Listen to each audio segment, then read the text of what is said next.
Nahmadu wa nusalli ala Rasulihil Kareem. Today, in this video, I would want to show you handwriting practical tips in action on how to write better. I would begin with the suggestion that you hold your pen far enough, you hold it far enough for it to have a bigger radius, for your hand to have a bigger radius. The second thing I would suggest is when you put your palm on the hand, put it firmly. Be cautious that you have this as your base and you have to move it along when you are writing. So, and the third thing is not to push the pen too hard against the paper because that will restrict a smooth movement. Let's say I am going to write I love writing. Now I can writing. Now I can come up with many different fonts. The choice of fonts is yours. That is what you add your personality to the writing. So it depends on how you want to write this. You can write B in many different ways.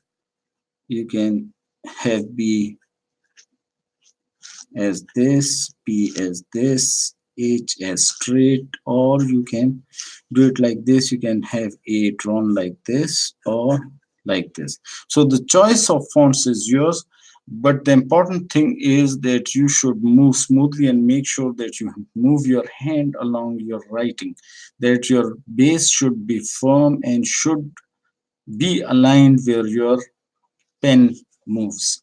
If it stays where it is, then the writing is going to become slanty on the on the following page.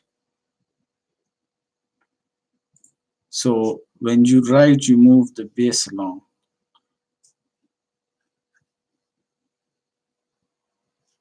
For example, if you want to write A, there are so many different ways to write A.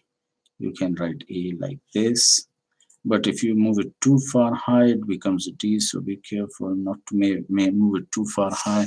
You can write G like this, or you can write it like this, or you can come up with your own fonts. If you follow these instructions of putting a firm base, holding the pen right, and not putting too much pressure and moving your base along, and thinking of fonts differently from your writing, I think you can become a very good writer. Your handwriting will improve.